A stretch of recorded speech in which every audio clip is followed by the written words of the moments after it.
ॐ नमः सिद्धेभ्यः।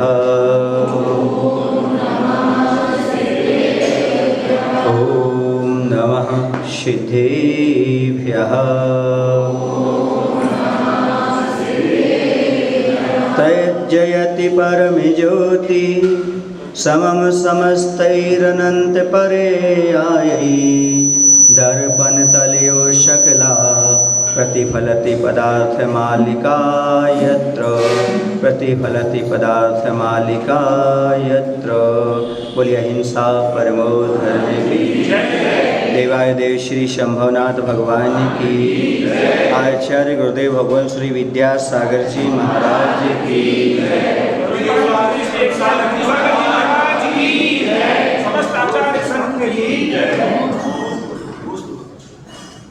निवेदन किया, पद दो पथ दो पाथे भी दो। फिर कुछ क्षणों के लिए मौन छा जाता है। दोनों अनिमेष एक दूसरे को ताकती हैं। धरा की दृष्टि माटी में, माटी की दृष्टि धरा में। अनिमेष माने होता अपलक, बिना पलक झपकाए। तो कहते फिर कुछ क्षणों के लिए मौन छा गया। अपनी बात को रख करके निवेदन करके मिट्टी चुप हो गई। धरा जो है, धरती माँ ने शांतिपूर्वक करुणापूर्वक भाव बना करके मिट्टी की बात को सुना और वहाँ पर एकदम मौन जैसा हो गया। माटी और माँ धरती एक दूसरे को अपलक देख रही हैं। माटी की नज़रें धरा में है और धरा की नज़रें माटी पर हैं। एक दूसरे के भीतर पहुँचते हुए अंतरंग में जा समाती हैं। फिर क्या होता है? तो कहते हैं बहुत दूर भीतर जा जा समाती हैं। अब धीरे धीरे मौन का भंग होता है माँ की ओर से, जिसकी आँखें और सरल और तरल हो रही हैं, जिनमें हृदयवती चेतना का दर्शन हो रहा है। अब गुरु और शिष्य एक दूसरे को अपलक निहार रहे हैं। गुरु शिष्य को देख रहा है और शिष्य गुरु को देख रहे हैं। यहाँ पर जो प्रसंग है वह यही है। माटी और धरती ये दोनों अभी वर्तमान में गुरु और शिष्य की भांति हैं। गुरु हो जाती है धरती माँ और मिट्टी हो जाती है शिष्य के रूप में। तो एक दूसरे को अपलक देख रहे हैं।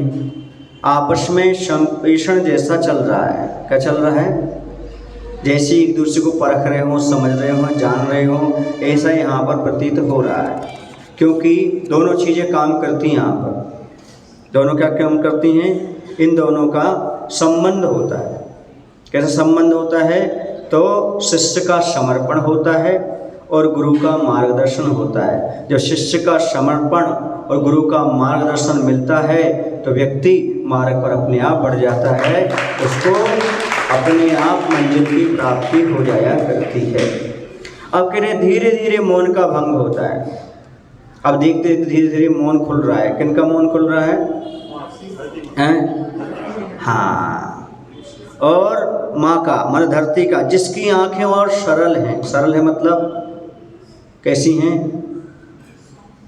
सरल है मतलब किसी प्रकार का आंखों में बेकार नजर नहीं आ रहा है। और किसी तरल, तरल माने आंखों में क्या आ गया? पानी आ गया। जिनमें हृदयवती चेतना का दर्शन हो रहा है। हृदयवती चेतना समझते हैं आप लोग? हृदयवती चेतना किसे कहते हैं? जिसमें करुणा भरी हो। क्या भरी हो? करुणा झलक रही। ऐसा लग रहा है जैसे करुणा झलक रही हो। यानी उनकी आंखें करुणामयी चेतना का दर्शन करा रही हैं। और ऐसा ही होता है जब शिष्य गुरु के पास जाता है तो आचार्य की आंखें करुणा से भर जाती हैं। क्या भर जाती हैं? गुरु महाराज की आंखें करुणा से भर जाती हैं। सरल आंखें और आंसुओं से भीग चुकी है। कौन से आंसू हैं? हर्ष के आंसू हैं वहाँ पर। वहाँ पर हर्ष के आंसुओं से क्या होता है, झलक जाती। कैसे? जिसकी सल छलों से शून्य विशाल भार पर गुरु गंभीरता का उत्कर्षण हो रहा है, जिसके दोनों गालों पर गुलाब की आभा ले हर्ष के संवर्धन से दृग बिंदुओं का अविरल वर्षण हो रहा है। विरह, रिक्तता, अभाव, अलगाव भाव का भी शनै शनै आकर्षण हो रहा है। नियोग कहो या प्रयोग, सहज रूप से अनायास अनन्य आत्मीयता का संस्पर्शन हो रहा है। वहाँ पर कह रहे हैं कि आँखों से निरंतर अश्रु प्रवाह हो रहा है। क्या निकल रहे हैं? आंसू। क्यों? ऐसा क्यों होता है? इसलिए होता है जब कोई श्रद्धा से भर जाए या कोई करुणा से भर जाए तो आंखों में अपने आप आंसू आ जाते हैं। श्रद्धा का भाव या करुणा का भाव आंखों में आंसू ला देता है। श्रद्धा का भाव किसके अंदर है? शिष्य अर्थात मिट्टी के। और करुणा का भाव मिट्टी अर्थात वो धरती अर्थात गुरु के पास। तो आंखों में क्या आ जाते हैं? आंसू आ जाते हैं। एक दिन मैंने कहा था, आस्था श्रद्धा जब प्रौढ़ हो जाती है तब वाणी, आंखें बोलने लगती हैं, वाणी मौन हो जाती है।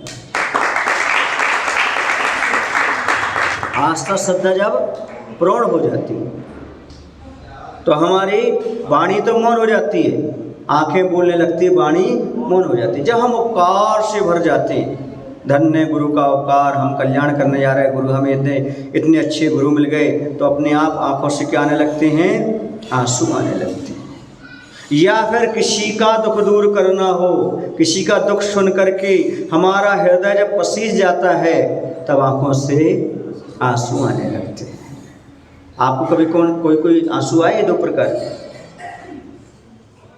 दो प्रकार के आंसू आए आपके पास? कब किसी के दुख को देख करके आपके आंखों में आंसू आए हों, या प्रभु और भगवान के दर्शन हुए और श्रद्धा से भर करके आंसू आया?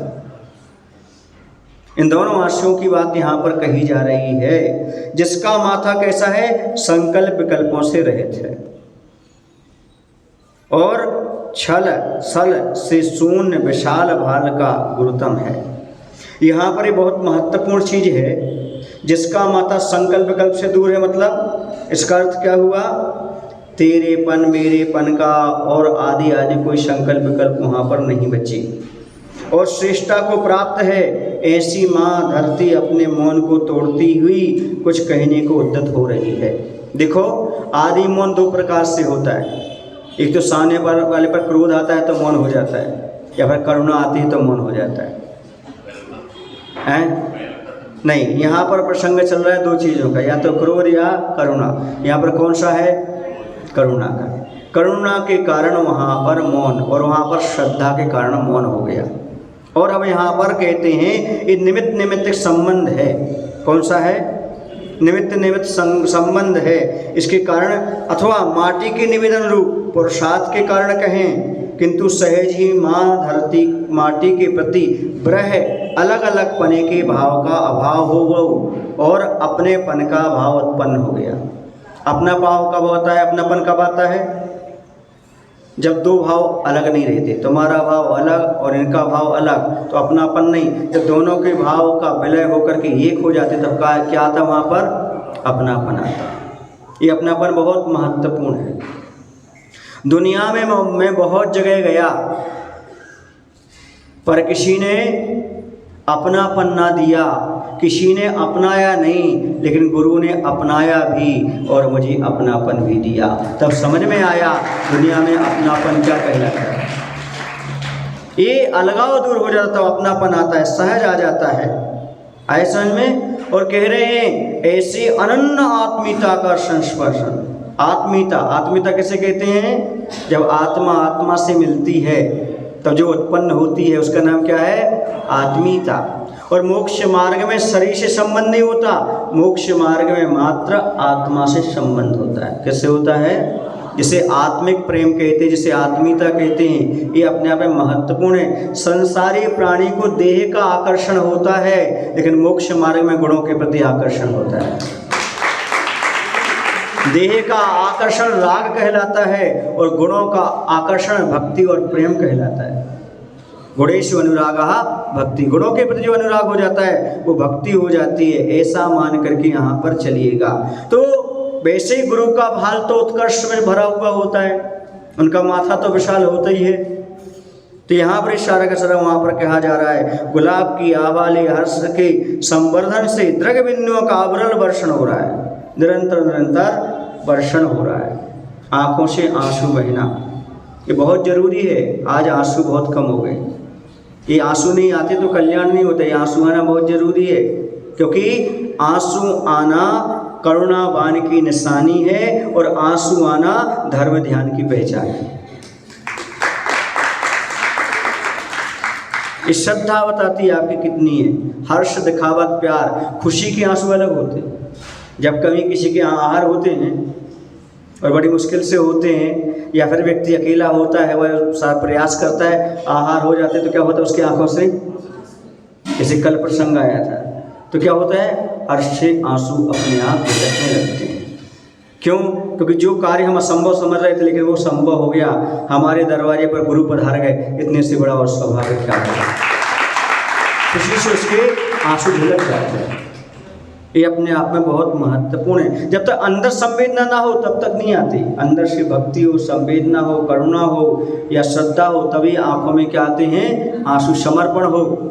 कहीं कहीं तो ये तक लिखा कि जो आंसू है ना वो समर्पण के प्रतीक हैं। किसके प्रतीक हैं? समर्पण की, कृतज्ञता के प्रतीक हैं। आपने कृतज्ञता ज्ञापित की, धन्य गुरु आप हमारे यहाँ पधारे, आपने बहुत बड़ा उपकार किया। तो अभी तक जो विरह चल रहा था, विरह की रिक्तता यानी वियोग की रिक्तता वह समाप्त हो गई, अब उसका अभाव हो गया है। अब क्या कहा जाए, अनायास कहा जाए या फिर प्रयास से कहा जाए, जो कुछ हुआ है वो हो गया है, बस ये अब आनंद आ रहा है। और क्या होता है उसके आगे, और वह धरती धारणी धरती कुछ कहने को आकर्षित होती है, सम्मुख माटी का आकर्षण जो रहा है। दो बातें, मिट्टी के लिए कुछ संबोधन होने वाला है। क्यों? मिट्टी चाह रही है। यदि मिट्टी का आकर्षण ना होता तो धरती माँ नहीं बोलती। वैसे जब तक शिष्य की इच्छा नहीं होती तब तक साधु यानी गुरु बिल्कुल बोलते नहीं है, मौन रहते हैं। तो उसकी इच्छा है, इसलिए यहाँ अपनी बात को प्रस्तुत किया जा रहा है, कर रहे हैं। कौन? गुरु महाराज अपनी बात को रख रहे हैं और कह रहे हैं, क्या कह रहे हैं कि धैर्य को धारण करने वाली माँ धरती के सम्मुख माटी का आकर्षण है, अतः वह कुछ कहने के लिए तैयार होती। लो, भींगे भावों से संबोधन की शुरुआत। भींगे भावों से मतलब अंदर से करुणामय उपदेश चल रहा है, क्योंकि गुरु वो होते हैं जिनकी वाणी में हमेशा करुणा और कल्याण के झरने निरंतर बहते रहते हैं, झरते रहते हैं। करुणा और कल्याण, जब भी वो बोलेंगे तो किसी का कल्याण ही होगा। कहीं ना कहीं करुणा से प्रेरित हैं, तभी तो वह आपको संबोधन दे रहे हैं। कहें सीख गुरु करुणाधार, छेड़ाला में पढ़ा आप लोगों ने। जो भी वह उद्बोधन करते हैं करुणा के वश ही आपके लिए रास्ता बताने के लिए करुणावश होते हैं। करुणा के माध्यम से वह आपको उपदेश देने का प्रयास करते हैं। करुणा से भींगे भावों द्वारा संबोधन की शुरुआत हो रही है। वैसे भी बिना करुणा के बोलना होता भी नहीं। जो भी उपदेश दिया जाता है, संसारी प्राणी इतने दुखी हैं, पापमय जीवन जी रहे हैं, कुछ मिथ्यात्व में पड़े हैं, कुछ असंयम में पड़े हैं, उनका कल्याण हो जाए इस भाव से गुरु करुणामय उपदेश दिया करते हैं, उनका कल्याण हो जाए। हम तो अपना कल्याण तो कर ही रहे हैं, लेकिन यदि कोई कल्याण करना चाहता है तो उसके लिए चार यदि शब्द बोल दिए जाएं और सही रास्ते पर आ जाए तो क्या बात है। मुनिधारी मुनिराज रास्ते से वह आकाश मार्ग से विहार करते जा रहे, नीचे देखते हैं किसी जीव को, सिंह आदि को देखते हैं, हिरण का भक्षण कर रहा, अरे इसे तो आगे तीर्थंकर बनना है, शेर की पर्याय में है। रुककर संबोधन करते हैं, अरे भाभी तीर्थंकर ये क्या कर रहे हो तुम? बस संबोधन आ जाता है। दो महाराज एक शेर को संबोधन कर रहे हैं। जब दो महाराज एक शेर को संबोधन कर सकते हैं तो ये कुंतु सारे क्या सैकड़ों को संबोधन नहीं कर सकते?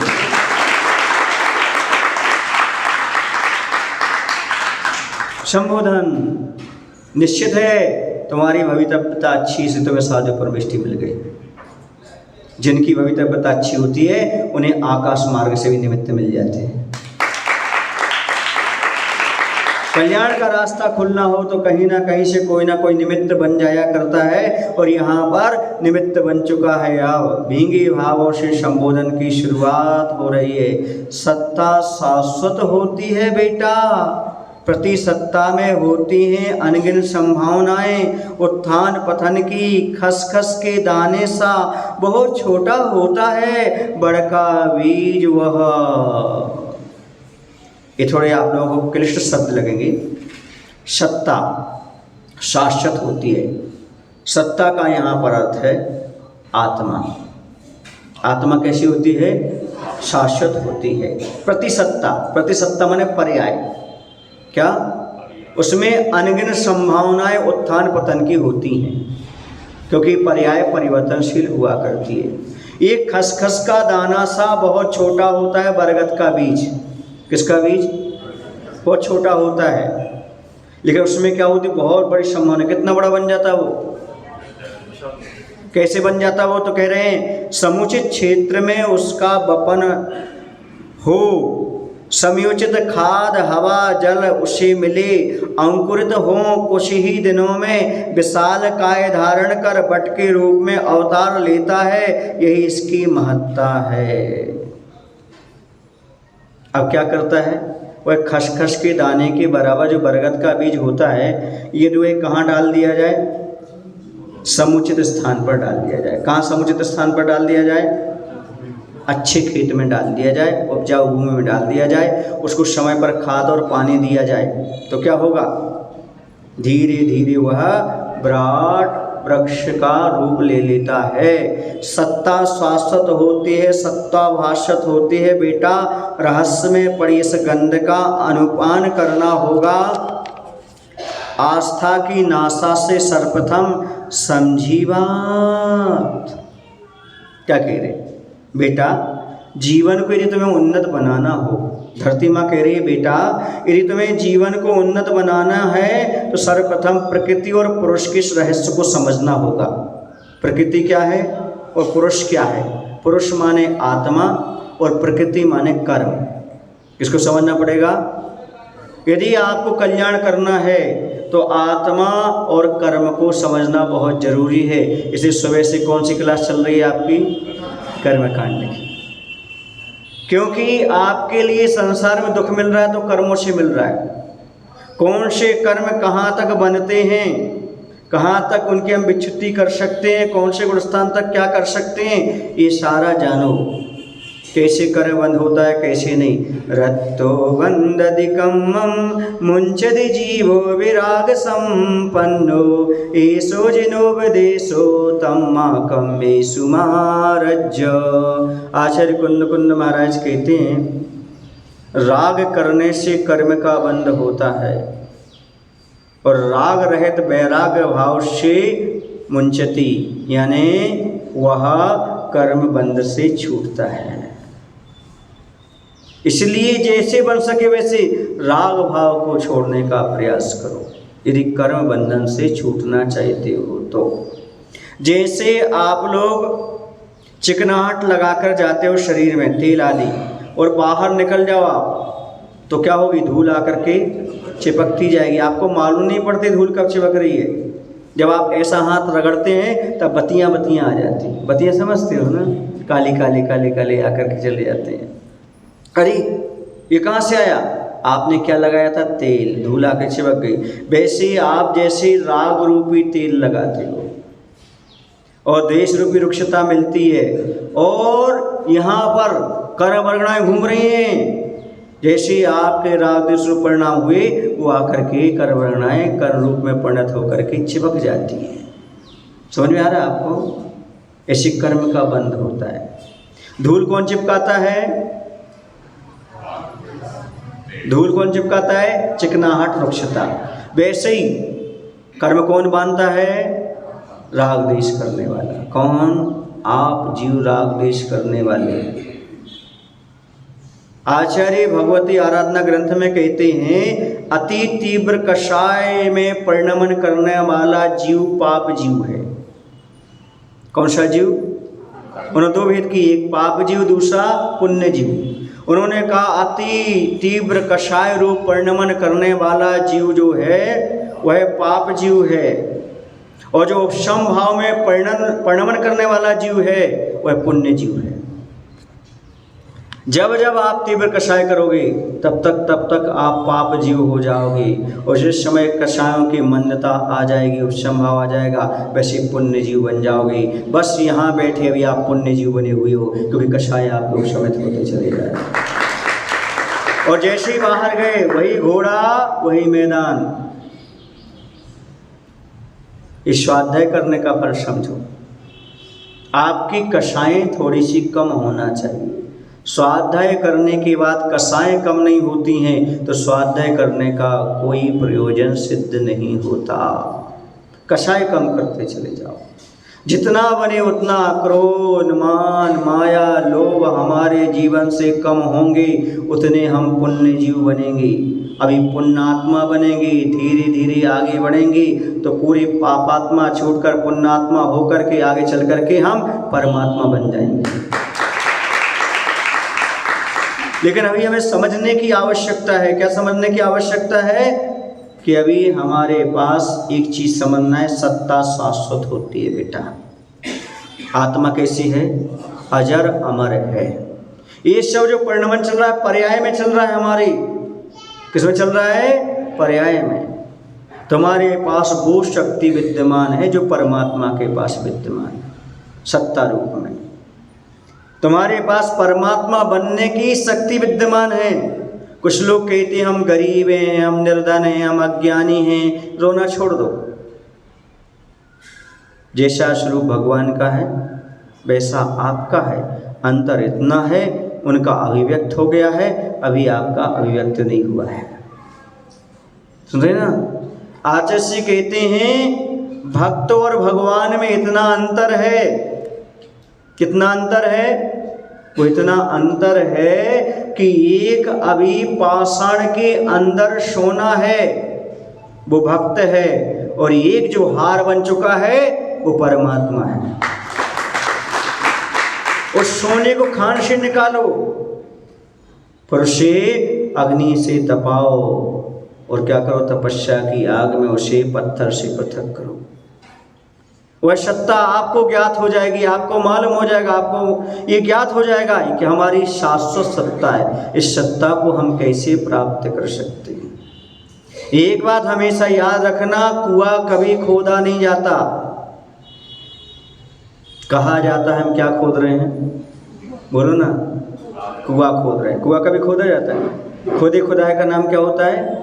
कुआं होता है। अब क्या खोदते हैं आप? मिट्टी खोदते हैं। क्या खोदते हैं? इसका विश्वास श्रद्धा रखो, हम मिट्टी खोदते हैं। क्या खोदते हैं भाई? मिट्टी खोदते हैं, कुआं नहीं खोदते। वैसे हमें आत्मा को प्राप्त नहीं करना। जो आत्मा पर कर्म रूपी परत पड़ी है उनको खोदते जाओ, आत्मा का सुख तो प्रकट हो जाएगा, आत्मा तो प्राप्त हो जाएगा। यही नहीं कर पाए हम। अच्छा ये बताओ, आप लोगों का द्रव्य शुद्ध है कि नहीं है? द्रव्य त्रिकाल शुद्ध है। अशुद्धि किसमें है? किसको शुद्ध करना है? द्रव्य को कि पर्याय को? अरे पर्याय दृष्टि हो तुम लोग तो। अच्छा ये बताओ, कपड़े को साफ करना है, कितने लोग कपड़े को साफ करते हैं? कितने लोग कपड़े को साफ करते हैं? बोलो ना। कितने लोग कपड़ा धोते हैं? जल्दी बताओ। या धुलवाते हैं? हाँ, नीचे हाथ कर लो। अब कपड़ा नहीं धोना, कपड़े की गंदगी धोना। कपड़ा नहीं धोना, कपड़े की गंदगी धोना। बताओ, कपड़ा पहले साफ था कि नहीं था? बोलो। फिर क्यों धो रहे? वर्तमान की पर्याय में वो गंदा है। कैसा है? ऐसी हमारा आत्मा त्रिकाल शुद्ध है, लेकिन वर्तमान में राग द्वेष आदि से गंदा हो गया है। किससे गंदा हो गया है? राग द्वेष आदि के माध्यम से, कषाय के माध्यम से यह गंदा हो चुका है। अब इसे क्या करना है? तो किसे धोना? द्रव्य को कि पर्याय को? बोलो, गंदगी साफ करना कि कपड़ा साफ करना? याद रखो, गंदगी कपड़े में लगी है। किस में लगी है? कपड़े में लगी है। इसलिए कपड़े के बिना गंदगी को साफ नहीं किया जा सकता। वैसे ही द्रव्य दृष्टि रखे बिना पर्याय को शुद्ध नहीं किया जा सकता। ये राग द्वेष आदि भाव आत्मा के हैं कि नहीं हैं? कितने लोग कह रहे हैं हाँ हैं? हाथ ऊपर करना जरा, जितना पूछा उतना उत्तर दो। राग द्वेष क्रोध आदि परिणाम क्या आत्मा के हैं? हाथ ऊपर करो। जो लोग कह रहे हैं वो हाथ ऊपर करो। अब जो कह रहे नहीं है वो हाथ ऊपर करो। इनका कभी कल्याण नहीं होगा। जो ये कह रहे हैं कि राग द्वेष कषाय क्रोध आदि जिनकी धारणा है, क्या धारणा है जिनकी? राग द्वेष मोह कषाय आदि आत्मा के नहीं है, ये जिनकी धारणा है उनका कभी कल्याण नहीं होगा। और जो ये धारणा बना रखे हैं राग द्वेष क्रोध कषाय मान आदि ये आत्मा के हैं पर आत्मा के स्वभाव नहीं है, उनका कल्याण हो जाएगा। आइए क्या कह रहा हूं? राग द्वेष कषाय आदि जो परिणाम हैं वह आत्मा के तो हैं पर आत्मा के स्वभाव नहीं है, बस इतना समझना है। लेकिन कुछ लोग ये कह रहे थे आत्मा के नहीं है, तो गड़बड़ है। आत्मा के ना होते तो आत्मा को पुरुषार्थ करने को क्यों कहती? फिर नरक कौन जाता? स्वर्ग कौन जाता? दुख कौन भोगता? कर्मबंध किसको होता है? बोलो ना, आत्मा में। नहीं, कर्म कर्म में है, आत्मा आत्मा में है, ऐसा नहीं। देखो है ना, देखो हम बताते हैं आपको। जैसे यहाँ पर एक स्फटिक मणि रखी हुई है। क्या रखी हुई है? स्फटिक मणि कैसी होती है? पारदर्शी होती है। और उसके सामने गुलाब का फूल रख दिया, स्फटिक मणि कैसी हो जाएगी?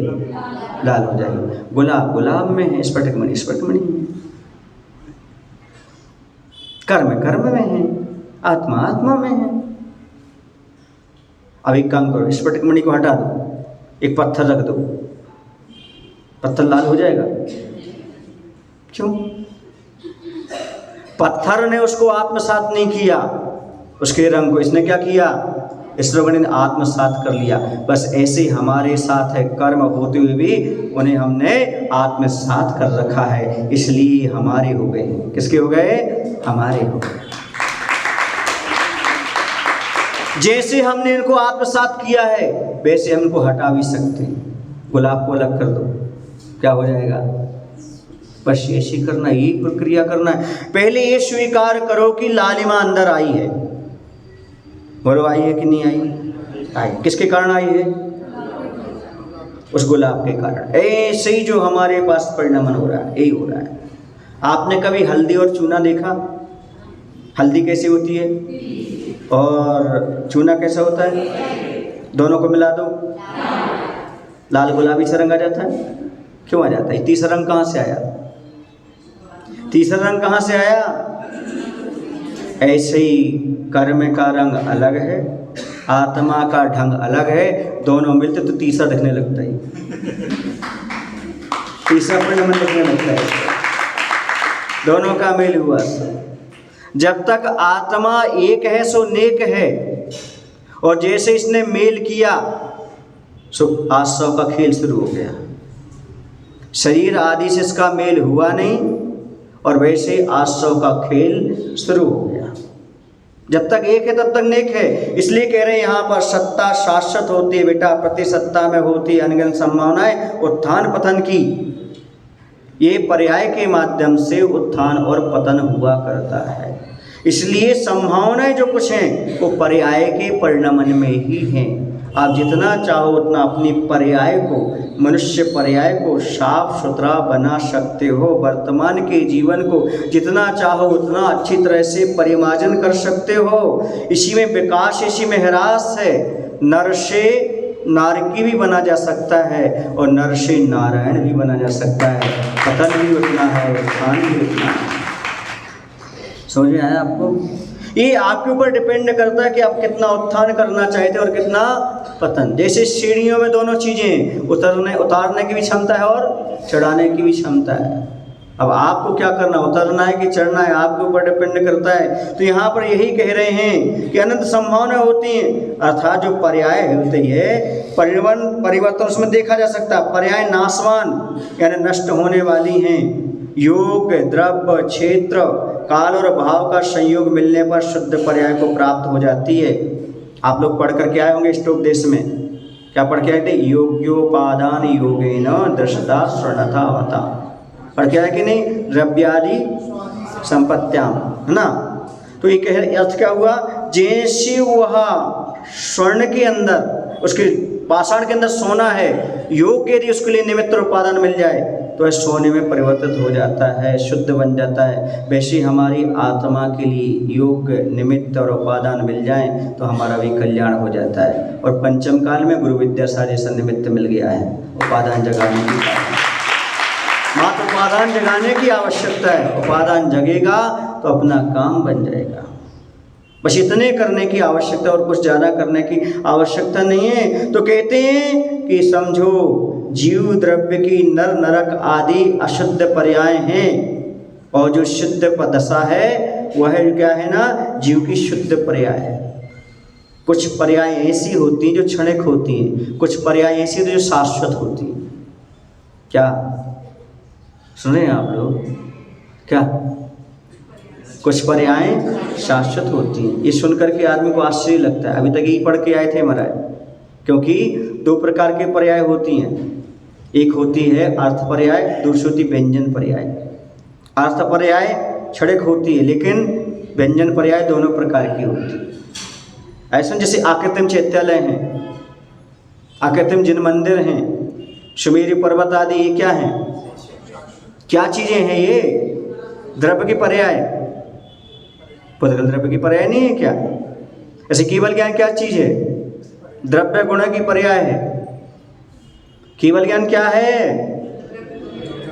द्रव्य है कि गुण है कि पर्याय है?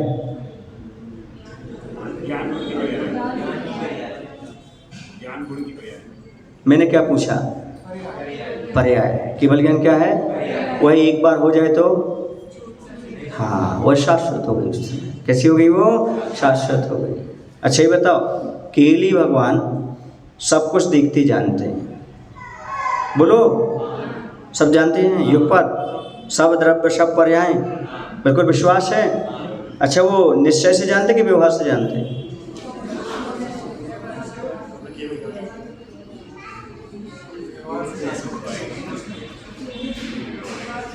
अच्छा, जिनकी धारणा ये है व्यवहार से जानते, वो हाथ ऊपर करो।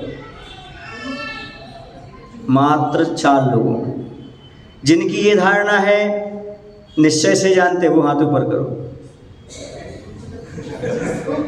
उन्हें यही नहीं पता किससे जानते हैं। जो जानते ही नहीं वो हाथ ऊपर करो। चलिएगा, अब आप लोगों को लगता है कि व्यवहार तो जल्दी छोड़ देना चाहिए, व्यवहार में क्या रखा है? तो सुन लो, केवली भगवान जो है ना, वह सबको देखते जानते हैं, वो व्यवहार से देखते जानते हैं। निश्चय से तो मात्र आत्मज्ञ हैं, आत्मा के अलावा किसी को नहीं जानते, क्योंकि निश्चय में आत्मा के अलावा कुछ है ही नहीं। जहाँ दूसरा आया वहाँ पर क्या हो गया? जो कर्म बंध है, कर्म निर्जरा है, ये सब किससे है?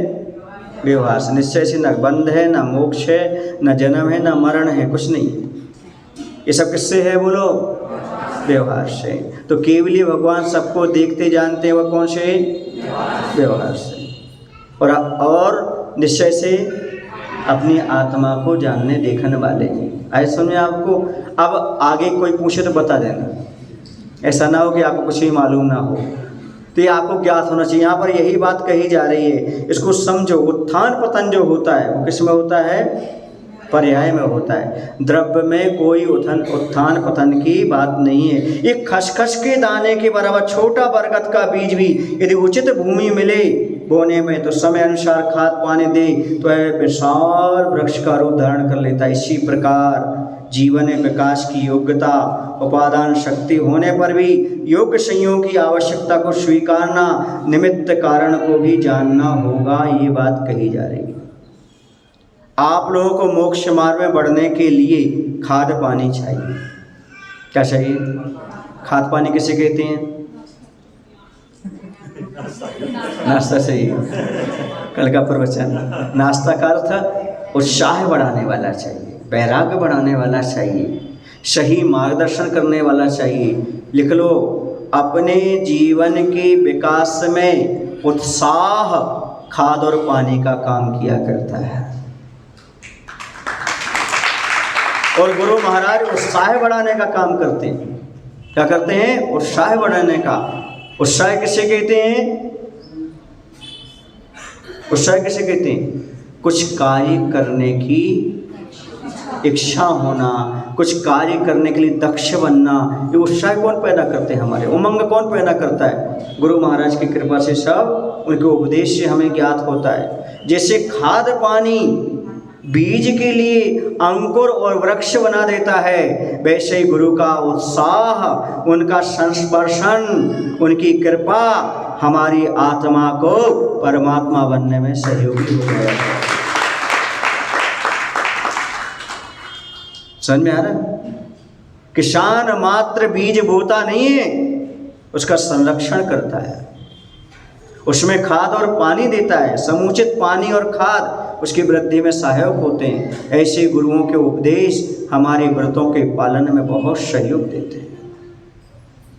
एक बार की बात है, किसी व्यक्ति ने आचार्य महाराज के पास जाकर के पूछा, आचार्य श्री जी, कुछ लोग व्रत ले लेते हैं।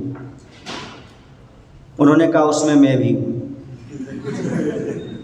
लेकिन व्रत लेने के बाद फिर भाव थोड़े से डगमगाने लगते हैं और ऐसा लगता है कि अब व्रत नहीं पलेगा। कैसा लगता है? और कभी कभी लगता है चलो महाराज को वापस कराओ अपने व्रत। तो ऐसा क्यों होता है? तो आचार्य श्री जी ने बहुत अच्छा उत्तर दिया। आप लोगों ने कभी गाड़ी खरीदी, चाहे टू व्हीलर हो चाहे फोर व्हीलर, जैसे पेट्रोल डलता है, खरीदी? उन्होंने कहा हाँ खरीदी। अब ये बताओ, आप शोरूम से गाड़ी लेकर के आए, वो कितना पेट्रोल डालेगा उसमें? कितने किलोमीटर तक? ठीक है ना, 10-12 किलोमीटर तक डाल देगा। उसके बाद क्या करना पड़ेगा आपको? नहीं, ये गाड़ी बेकार है, हम तो वापस करने जा रहे हैं। ये गाड़ी बेकार है, हम वापस करने जा रहे हैं, यही कहोगे? नहीं, बल्कि आप तत्काल पेट्रोल पंप पर ले जाओगे और पेट्रोल पंप भी सोच समझ कर जाओगे, जहाँ पर बढ़िया मिलता है, शुद्ध मिलता है, मिट्टी तेल ना मिलता है, उसमें वहाँ पर डलवा करके फिर आओगे, ऑयलिंग करवा करके आओगे, बोलो ना, फिर आपकी गाड़ी चलती रहेगी। और जैसे ही रिजर्व लगेगा फिर पहुँच जाओगे। बस ऐसी तो गड़बड़ी है। जो व्यक्ति गाड़ी खरीदने के बाद पेट्रोल नहीं भरना चाहता, रिजर्व का मायना नहीं समझना चाहता है और पेट्रोल पंप नहीं ले जाना चाहता है, वो कभी भी अपनी उन्नति नहीं कर सकता, अपनी गाड़ी आगे नहीं बढ़ा सकता। वैसे ही जो व्यक्ति व्रत लेने के बाद स्वाध्याय रूपी पेट्रोल, गुरु संगति रूपी पेट्रोल, 12 भावना रूपी पेट्रोल नहीं भरता, उसकी व्रत की गाड़ी आगे नहीं बढ़ सकती।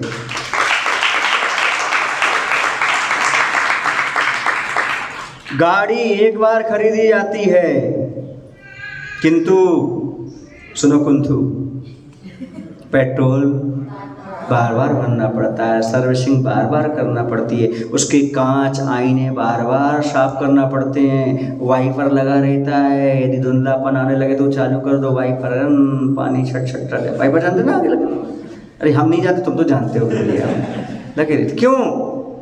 इसलिए ताकि इसमें धूल ना आए, पानी ना आए, हमें स्वच्छ बना रहे। इसलिए रोज प्रतिक्रमण करो। क्या करो? प्रतिक्रमण आदि करो, आलोचना पाठ करो, तो धूल आई वो क्या हो जाए? परिमार्जित होती चली जाए। कुछ समझ में आ रहा है आपको? जो व्यक्ति गाड़ी लेने के बाद उसका मेंटेन करता रहता है, पेट्रोल पंप पर समय समय पर ले जाता है, मैकेनिक के पास ले जाता है, उसकी गाड़ी आजीवन चल सकती है। वैसे ही जो व्यक्ति व्रत लेने के बाद स्वाध्याय करता है, साधु संगति करता है, वैराग्य भावना पड़ता है, उसका व्रत जीवन भर अच्छे से बन जाता है। इसलिए प्रत्येक महाव्रत की 5-5 भावनाएं रखी गई हैं। उसका बार बार चिंतन करने से व्रतों का अच्छे से पालन हो जाता है। जो स्वाध्याय नहीं कर सकता वो व्रतों का पालन नहीं कर सकता।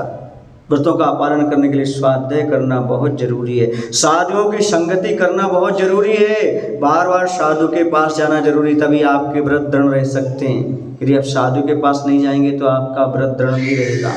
और हमने देखा है जो स्वतंत्र रहने लगते हैं, साधुओं के पास नहीं आते, ऐसे गृहस्थों के कोई व्रत ही नहीं बचते, उनका कोई धर्म ध्यान ही नहीं बचता और उनकी बुद्धि भी भ्रष्ट हो जाती। इसलिए ये जानना आपको जरूरी है, व्रत लेना तो जरूरी है, लेकिन कुछ लोग व्रत इसलिए नहीं लेते हमारे व्रत टूट जाएंगे महाराज। तो भैया ये बता, दुनिया के लोग गाड़ी इसलिए खरीदते हैं कि एक्सीडेंट हो जाएगा। अरे एक्सीडेंट होता है कि नहीं होता है? होता है, पर ये डर से आप गाड़ी नहीं खरीदोगे कि एक्सीडेंट ना हो जाए, एक्सीडेंट ना हो जाए। बोलो, फिर भी आप क्या करते हो? गाड़ी खरीदते हो कि नहीं खरीदते हो? फिर भी अनाज कोई चाहता है एक्सीडेंट हो जाए, फिर होता है कि नहीं होता है?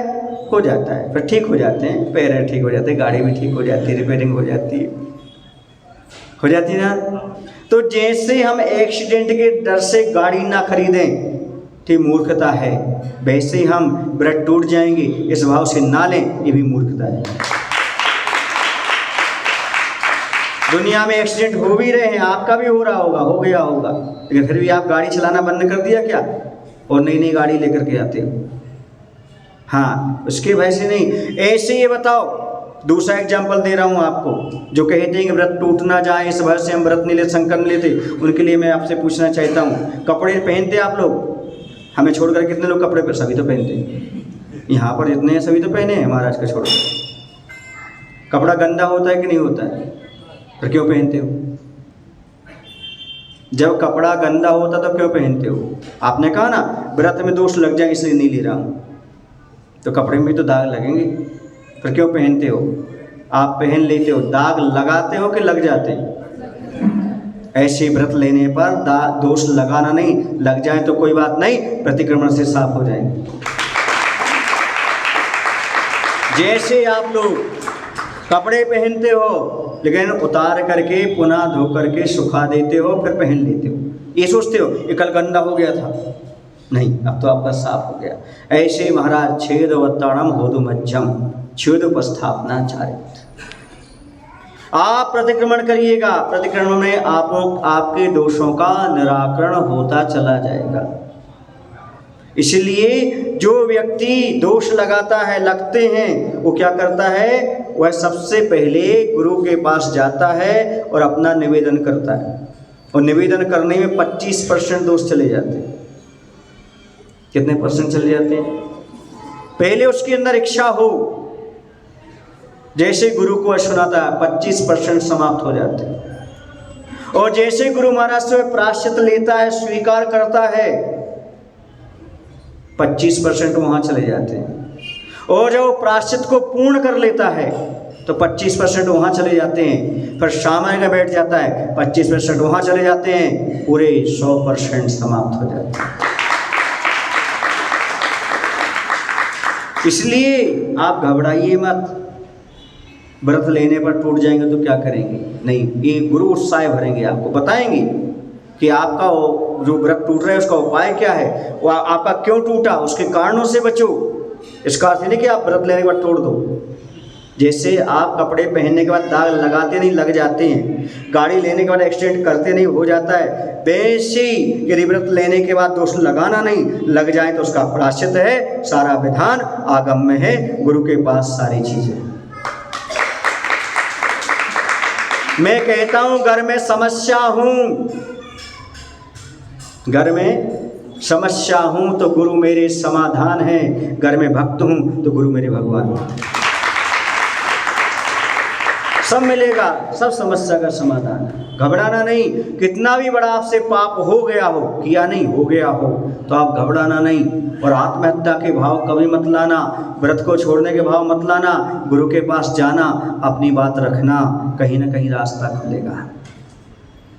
क्योंकि यदि आप शुरू कर देते हैं गुरु पर रखना आस्था, तो आपका उसी दिन से खुल जाता है मोक्ष का रास्ता।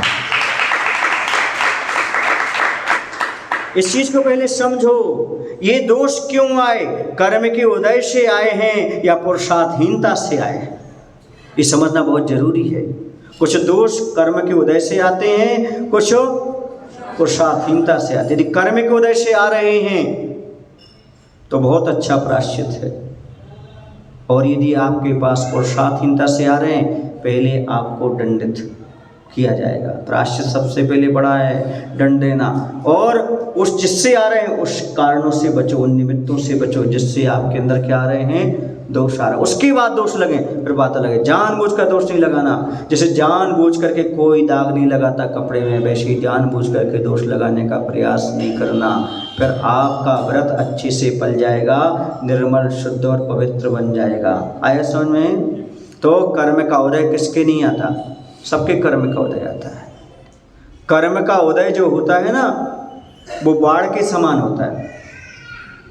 नदी में स्वच्छ पानी बहता रहता है, लेकिन जैसे बाढ़ आती है तो गंदा पानी आ जाता है, और अच्छे अच्छे तैराक बह जाते हैं। किसमें?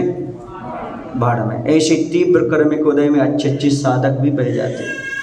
आगम में बहुत सारा व्याख्यान है, लेकिन पुनः कर्म का उदय छटता है, वो प्रायश्चित लेते हैं और पुनः उन व्रत लेकर के आगे मोक्ष मार्ग पर बढ़ जाता है। कर्म के उदय आते हैं, क्यों भाई? इनके जीवन में भी कर्म के उदय आए। सबके जीवन में कर्म के उदय कहीं ना कहीं से आते हैं, और आते हैं, लेकिन फिर भी कर्मों के उदय को सहन करते हुए क्षमता परिणाम से जितना अभी वर्तमान में हम कर सकते हैं, वैसा हम अपने जीवन को उज्जवल, निर्मल और पवित्र बना सकते हैं। बोले महावीर भगवान की। आचार्य गुरुदेव भगवान श्री विद्यासागर जी महाराज की जय। जावाणी की जानते सूझे लोकालो, शोभाणी मस्तक धरो सदा देते हूँ दो। हे जिनवाणी भारती माँ तो जपो दिन रे, जो तेरो शरणागत सो पावे सुख चैन।